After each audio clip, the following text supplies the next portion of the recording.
बिस्मिल्लाहिर्रहमानिर्रहीम। अस्सलाम वालेकुम नाज़रीन, आप यूट्यूब चैनल देख रहे हैं। मैं इमरान खान हूँ। आज बहुत इंपॉर्टेंट दिन है क्योंकि आज है 30 सितंबर 2024 और इस दिन के हवाले से हमने आपको पहले बताया था और एक हफ्ते से इस दिन के बारे में हम बात कर रहे हैं जब से 63A का केस इस दिन लगाया गया है, जब से मुनीब अख्तर साहब को कमेटी से निकाला गया, जो प्रैक्टिस एंड प्रोसीजर कमेटी है, जब से मंसूर अली शाह साहब ने उस कमेटी का हिस्सा बनने से इनकार किया और फिर जस्टिस कादी फायद ईसा साहब ने अपनी मर्जी से नीचे से एक जज साहब को लाकर अपनी मर्जी की कमेटी बनाई और फिर मास्टर ऑफ द रोस्टर का जो है वो ताकत को इस्तेमाल करते हुए उन्होंने एक केस लगा दिया। और भी उन्होंने केसेस लगाए हैं और भी बेंचेस हैं। अब देखना होगा कि सुप्रीम कोर्ट ऑफ पाकिस्तान के जो मुअज़्ज़िज़ जज साहिबान हैं वो आज उस कमेटी के बनाए हुए बेंचों में बैठते हैं या नहीं बैठते, या कोई और फैसला आता है या जजेस कुछ और कहते हैं। ये बड़े सवाल हैं जिनके जवाब हमें आज के दिन में मिलेंगे। आज का दिन जो है वो आईनी नुक्ता नज़र से और सुप्रीम कोर्ट ऑफ पाकिस्तान के नुक्ता नज़र से शायद इस पूरे टन्योर का एक सबसे इंपॉर्टेंट दिन है।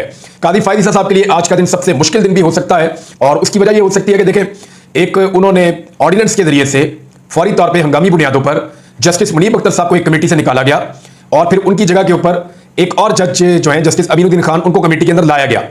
अब इस सारे खेल में जितने भी कोर्ट रिपोर्टर्स हैं या जो लॉयर्स हैं वो ये कह रहे हैं कि जी ये सारी जो खिचड़ी पकाई गई है और ये सारा एक साजिश की तरह हुआ है।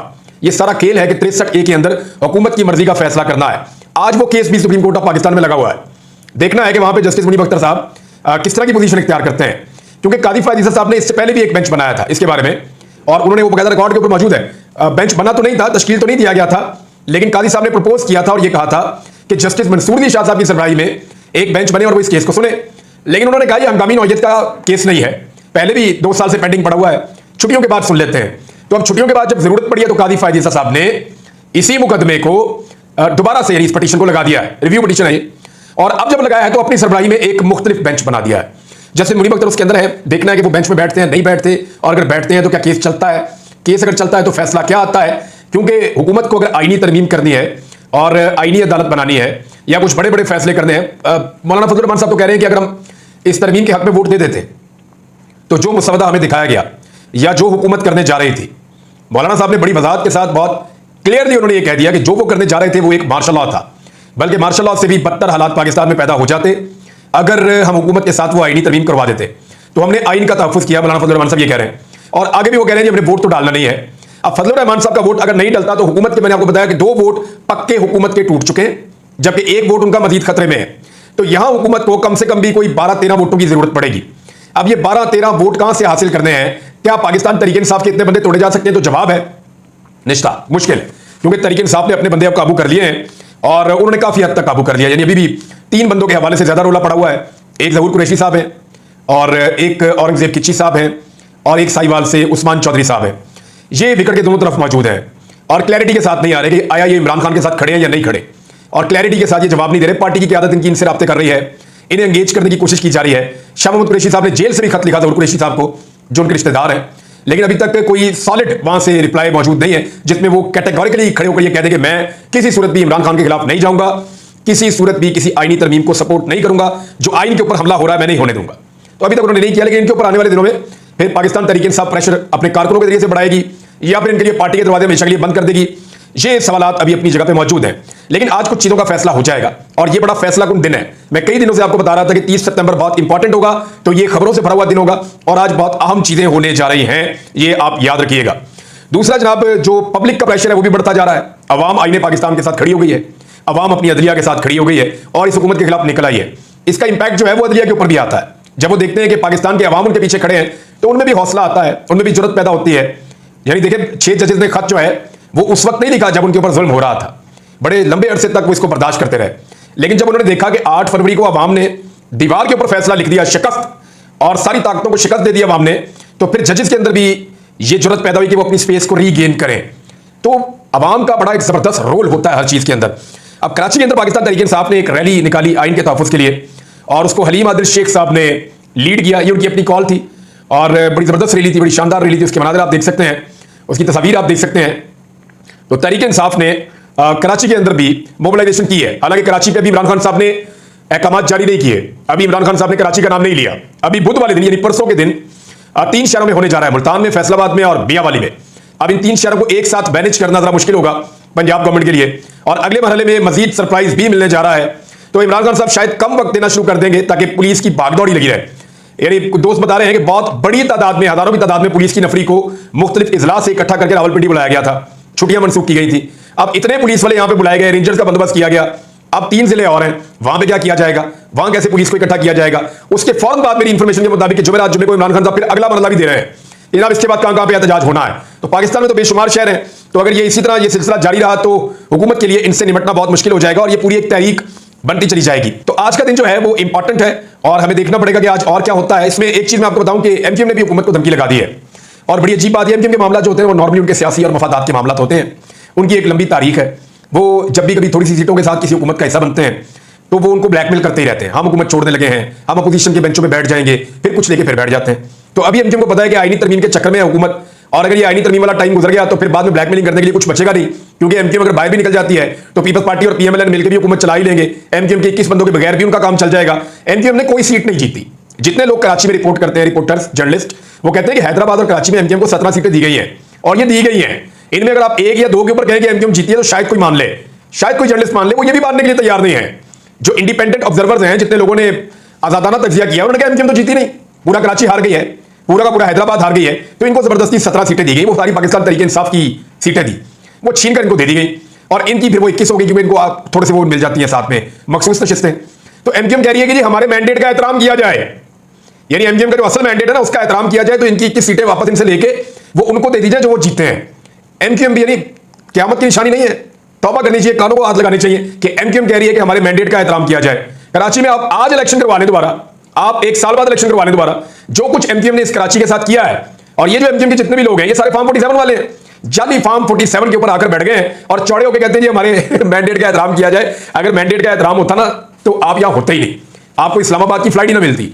आपको जाली फॉर्म 47 देखकर इस्लामाबाद की फ्लाइट पे चढ़ाया गया है, लिहाजा आपको उसी तनख्वाह पे काम करना पड़ेगा। बार एमक्यूएम को लगता है कि ये ब्लैकमेल करने का थोड़ा टाइम तो कर लिया जाए। फजलुर रहमान साहब ने बहुत क्लैरिटी के साथ ये कह दिया कि ये असेंबली में तो हम तरमीम नहीं होने देंगे। उन्होंने कहा ये बहुत बड़ी तरमीम है, इसमें बहुत बड़ी बड़ी चीजें हैं, तो ये जाली असेंबली है फॉर्म 47 की, वो इसको ये हक ही नहीं बनता कि ये तरमीम करे, लिहाजा इसके अंदर हम नहीं करेंगे। फजलुर रहमान साहब ने फैसला सुना दिया। अब अगर फजलुर रहमान साहब निकल जाते हैं, जिसके ऊपर भी आपको शक करना चाहिए, उसूलन फजलुर रहमान साहब के सारी जिंदगी के ट्रैक रिकॉर्ड को देखते हुए आपको ये मार्जिन हमेशा रखना पड़ेगा कि किसी वक्त भी फजलुर रहमान साहब स्लिप होकर इधर से इधर जा सकते हैं और वो कहेंगे वसी तर कौमी मफाद में, वसी तर मुल्क के मफाद में और वसी तर जाती मफाद में, ये वाला वो नहीं कहेंगे, लेकिन वो बताएंगे कि जनाब हमने ये कर दिया है। तो फजलुर रहमान साहब पे अगर इंसार भी करें तो फिर भी 5-6 बंदे उनको चाहिए होंगे हुकूमत को, तो वो बंदे वो कहां से लेंगे? ये है वो बड़ा सवाल जिसका जवाब हुकूमत को अभी तक नहीं मिल रहा। अच्छा 63A के ऊपर इंसार है और मुमकिन है कि पाकिस्तान तरीके इंसाफ के अंदर से कुछ बंदे काबू किए गए हो और बंदों के नाम भी बातों का दिए जाते हैं, लेकिन 3 बंदों के बारे में आपको बताया जिन पे अभी पाकिस्तान तरीके इंसाफ बदस्तूर काम कर रही है और दूसरी जानिब से भी इन बंदों पे काम हो रहा है और ये बंदे विकेट के दोनों जानिब अभी तक खेल रहे हैं। एक और चीज है, पंजाब की इंफॉर्मेशन मिनिस्टर ने कहा कि जी नवाज शरीफ बैरून मुल्क क्यों ना जाएं, वो आजाद शहरी हैं। बिल्कुल जी जाएं बैरून मुल्क, क्यों ना जाएं, उनका घर वहां पे, उनका इलाज वहां पे, उनकी औलाद वहां पे, उनका कारोबार वहां पे, उनकी औलाद का कारोबार वहां पे, उनके इंजॉयमेंट के सारे जराए वहां पे और हर चीज तो उनकी वहां पे है, उनके एसेट्स वहां पे पड़े हुए हैं, असासे वहां पे पड़े हुए हैं। तो मियां साहब क्यों ना जाएं बाहर, बिल्कुल उनका मुल्क वहां पे है, वो वहीं पे जाएं, मियां साहब वहीं पे जाएं। ये उन्होंने अपना मुल्क बना लिया हुआ है, ये सिर्फ पाकिस्तान में इक्तदार के लिए आते हैं, पाकिस्तान में सिर्फ इंजॉयमेंट के लिए आते हैं। छोटे से छोटा इलाज भी जाके अपने बच्चे तक पैदा करने के लिए तो इनकी औरतें बाहर जाती हैं, ताकि बच्चा जब पैदा हो तो उसके बाद नेशनैलिटी उस मुल्क की हो। यहां तक तो ये सियासी बड़े बड़े खानदान जो हैं वो पहुंच चुके हैं, तो जो कुछ भी मियां साहब का है वो बाहर ही है, बाहर ही जाए, ठीक है, इंजॉय करें। अब एक और जनाब खबर है और वो भी इंपॉर्टेंट है, मैं आपके साथ शेयर कर देता हूं। हम ये महसूस कर रहे हैं गुज़िश्ता कुछ अरसे से कि शायद पाकिस्तान की पॉलिसी बदल रही है, यानी मैं आपको कुछ चीजें आपके सामने रखता हूं, ये फैक्चुअल है, आप जाकर इनको वेरीफाई कर सकते हैं। जनरल बाजवा ने जब हमें बुलवाया था सहाफियों को 30-40 सहाफी थे और उसके अलावा उन्होंने अलग अलग भी सहाफियों से मुलाकातें की, मेरे साथ तो अलग नहीं की, लेकिन मुझे पता है कि क्या क्या बातें हुई, सहाफियों ने मुझे बताई। तो जनरल बाजवा का यह कहना था कि इंडिया के साथ अब कश्मीर के मामले पे हमें लड़ाई छोड़ देनी चाहिए और कश्मीर के इशू को भूलकर हमें इंडिया के साथ ताल्लुकात को बेहतर करना चाहिए। ये बात बार बार जनरल बाजवा कहते थे और वो जंग से खौफजदा करते थे, मिलने वालों को जंग से डराते थे कि जंग में नहीं जाना चाहिए, इंडिया से लड़ नहीं सकते, इकोनॉमी का बड़ा मसला है और प्रॉब्लम्स हैं, ये वो जनरल बाजवा कहते थे। इंडिया के मामले में ऐसा लगता था कि वो एक खौफ फैलाते थे जनरल बाजवा, और ये मैं नहीं कह रहा, पहली रिपोर्ट हो चुका है, ये नसीम ज़ारा साहब ने भी कह दिया, अहमद मीर साहब ने भी कह दिया और बाकी लोगों ने भी बताया, बल्कि उन्होंने तो इससे भी चंद स्टेप आगे जाके चीजें बताई कि जनरल बाजवा क्या कुछ कहा करते थे। बार ऐसा लगता है कि पाकिस्तान की पॉलिसी वाकई रफ्ता रफ्ता जो है ना वो बदल गई कश्मीर के बारे में। पहले देखें जब यूएन में हम जाते थे ना, या हमारे गुजरा आजम जाते थे, तो वो मकबूजा कश्मीर की बात करते थे और वो ये कहते थे कि इंडिया ने मकबूजा कश्मीर के ऊपर कब्जा किया हुआ है और इंडिया को मकबूजा कश्मीर छोड़ना पड़ेगा, हम उनसे वापस लेंगे, खून का आखिरी कतरा तक बहा देंगे, हम कश्मीरियों के साथ खड़े हैं, मकबूजा कश्मीर जो है वो हमारी रेड लाइन है, हम मकबूजा कश्मीर को पाकिस्तान का हिस्सा समझते हैं। पहले ये हमारा पॉइंट ऑफ व्यू था और अक़वाम मुत्तहिदा अपनी करारदादों के जरिए इस मसले को हल करें, हम हर प्लेटफॉर्म पर यह कहते थे। अब शहबाज शरीफ साहब की अब तकरीर उठा के देख लें, उन्होंने मकबूजा कश्मीर का नहीं बोला। वो ये बोलते हैं कि आजाद कश्मीर में इंडिया हमला करना चाहता है, तो पाकिस्तान के ऊपर अगर इंडिया हमला करेगा और हमारी सरजमीन को क्लेम करेगा तो हम उसको मुंह तोड़ जवाब देंगे। अब यही पोजीशन आज से चंद साल पहले इंडिया की थी। तब पोजीशन क्या थी? तब यह था कि इंडिया आजाद कश्मीर की बात नहीं करता था, इंडिया बात करता था मकबूजा कश्मीर की, कि अगर पाकिस्तान ने मकबूजा कश्मीर के अंदर मुदाखलत की तो हम ये कर देंगे, वो कर देंगे। जो आज पाकिस्तान का मौके पर वो कल इंडिया का था। और इंडिया कभी ये नहीं कहता था कि आजाद कश्मीर छीनेंगे, वो इस तरह की बातें वो नहीं करते होते थे, वो डिफेंसिव थे, हम ऑफेंसिव थे, हम एक कदम आगे थे। लेकिन अब इंडिया कहता है कि पाकिस्तान को, अभी उनके जयशंकर ने कहा कौम मुत्तहिदा में खड़े होकर, आप अपने वज़ीर आज़म की तकरीर सुन लें और इंडियन वज़ीर खारजा की सुन लें। उन्होंने कहा जी पाकिस्तान के पास हमारी टेरिटरी है, हमारे इलाके हैं पाकिस्तान के पास, और वो कश्मीर के ऊपर और गिलगित बल्तिस्तान के ऊपर अपना हक जताते हैं, और वो कहते हैं जी हम वापस लेंगे, हमारा कन्फ्लिक्ट है पाकिस्तान के साथ। और पाकिस्तान कहते हैं जी आप अटैक करेंगे तो हम जवाब देंगे। हम डिफेंसिव हो गए, इंडिया ऑफेंसिव हो गया। हमारी पॉलिसी में जो शिफ्ट आया वो ये है कि पहले हम मकबूजा कश्मीर की बात करते थे और इंडिया मकबूजा कश्मीर को अपने पास रखने की बात करता था। अब हम आजाद कश्मीर की बात करते हैं, इंडिया आजाद कश्मीर की बात करता है और हम कहते हैं हमने इसको अपने पास रखना है। यानी ये तो एक अजीबोगरीब सिचुएशन है इस वक्त, और समझ से बाहर है कि पाकिस्तान की क्या रियासती पॉलिसी बदल गई है। इसराइल के बारे में भी देखिए, इसराइल के बारे में 2 प्रोटेस्ट हुए कल के दिन में। एक सेनेटर मुश्ताक साहब ने किया इस्लामाबाद में, वो भी गिरफ्तार, उनकी अहलिया भी गिरफ्तार, उनके साथ जो बच्चे थे, नौजवान थे, वो भी गिरफ्तार, और बड़े डंडे मारे पुलिस ने, लाठी चार्ज कर करके गाड़ियों में डाल के घसीट के वहां से उनको ले गए। अब इस्लामाबाद में इसराइली जारहियत के खिलाफ मुसलमान निकलते हैं, पाकिस्तानी निकलते हैं, उन्हें इस्लामाबाद पुलिस मारते मारते गाड़ियों में डालती है और ले जाती है। समझ आ रही है आपको? ये क्या पॉलिसी है? यानी इसराइल के खिलाफ बात करना इस्लामाबाद में क्या रियासत की पॉलिसी बदल गई है? बात नहीं की जा सकती। वहां पे वो कह रहे हैं जी हम वॉकआउट कर रहे हैं, इसराइल जब बात कर रहा है सलामती काउंसिल में। और ख्वाजा आसिफ ने खुद ट्वीट किया हुआ है। ख्वाजा आसिफ का ट्वीट अगर आप देखें तो ये बता रहे हैं कि मैंने तो खुद ये एहतजाज न्यूयॉर्क में खड़े होकर देखा, लोग खासे जज्बाती होकर जा रहे थे, बहुत जज्बाती थे लोग, जो फलस्तीनियों के हक में मुजाहरा हो रहा था न्यूयॉर्क सिटी में। ख्वाजा साहब न्यूयॉर्क सिटी में होने वाले मुजाहरे के ऊपर ओके कर रहे हैं, कह रहे बहुत अच्छा हुआ, मैंने खुद खड़े होकर देखा, मैं विटनेस हूं इसका। लेकिन उसी वजीर दिफा के दारुल हुकूमत में पाकिस्तान के अंदर जब पाकिस्तानी यहां पे एहतजाज करते हैं तो डंडे मार के उनको गिरफ्तार कर लेते हैं। क्यों? क्या पाकिस्तान की इसराइल के बारे में पॉलिसी बदल गई है? मैं ये गौर कर रहा हूं और ये चीजें बहुत तेजी से हो रही हैं। मिसाल के तौर पर अगर आप गौर करें तो आर्या मकबूल जान साहब, उन्होंने क्या किया है? यानी उनके ऊपर 2 किस्म के एलिगेशन है ना। एक तो इस मामले में बहुत क्लियर है, वो इसराइल के मामले में, फलस्तीन के मामले में। और मैं ये एक ज़ैद आमिर साहब हुआ करते थे, एस्टैब्लिशमेंट के बहुत करीब थे, उनको हमने सारी जिंदगी उनसे सुना कि इसराइल में ये हो जाएगा, पाकिस्तानी ये करेंगे, पाकिस्तानी फौज ये करने वाली है इसराइल के खिलाफ, और इसराइल के खिलाफ एक जहाद का वक्त आने वाला है। उन्होंने बहुत सारी बातें बताई थी, लेकिन क्योंकि वो एस्टैब्लिशमेंट के करीब है तो पाकिस्तान की ऐसा लगता है जब पॉलिसी बदली तो वो भी चुप हो गए, वो अब कहीं दिखाई नहीं देते, कोई बात नहीं करते। पहले वो बंदूकें लेके प्लाटों में भाग रहे होते थे, कभी इधर कभी उधर, मैं ये कर दूंगा वो कर दूंगा, लेकिन गायब है। वो एक दिन डी चौक में एहतजाज करने भी नहीं आए। यानी समझ नहीं आ रही कि क्या वाकई रियासत ने इसराइल और इंडिया के बारे में अपनी पॉलिसी को बिल्कुल बदल दिया है, फलस्तीनियों के बारे में पाकिस्तान ने अपनी पॉलिसी को बिल्कुल बदल दिया है, समझ नहीं आ रही। और ये मकबूल जान साहब के हवाले से मेरी दोनों वकला से बात हुई, मियां अली इशफाक साहब उनके वकील हैं और अजहर सदीक साहब भी इनके लॉयर हैं, मेरी उन दोनों से बात हुई तो मुझे दोनों ने एक जैसी बातें बताई हैं।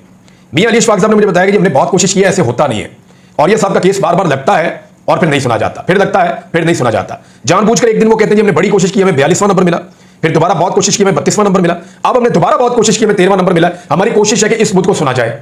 दूसरी एक और चीज जो इन दोनों ने मुझे बताई वो ये है कि औरिया साहब की मुलाकात उनके खानदान के लोगों से भी नहीं करवाई जा रही और वकला से भी नहीं करवाई जा रही, और मुबैना तौर पर निगरानी के अंदर उनकी सिर्फ टेलीफोन पे हफ्ते में बात करवाई जाती है। तो ये इस वक्त औरिया साहब के साथ क्या हुआ है? क्या उन्हें तशद्दुद का निशाना बनाया गया या उन्हें विक्टिमाइज किया जा रहा है? इसमें जो सोर्सेज ने मुझे बताया वो ये बताया कि ये जो आईनी तरमीम जिसकी ख्वाहिश पे हो रही है ना, और जिसको फायदा देने के लिए हो रही है, उसी तरफ से ये ख्वाहिश भी है कि औरिया मकबूल जान साहब को अंदर रखा जाए, क्योंकि उन्होंने चीफ जस्टिस ऑफ पाकिस्तान के खिलाफ एक रेफरेंस भी दायर किया हुआ है और कुछ स्टेटमेंट्स भी दिए हुए हैं। तो क्या ये इसलिए हो रहा है? तो ये तो इंसाफ का खून हो रहा है, और इंसाफ के इस कत्ल के ऊपर अदलिया कैसे खामोश रह सकती है? मेरे ख्याल में औरिया मकबूल जान साहब के लिए सबको आवाज उठानी चाहिए, उनके साथ बहुत ज्यादती हो रही है। अब तक इतना अपना ख्याल रखिएगा, अपने चैनल का भी। अल्लाह हाफिज़।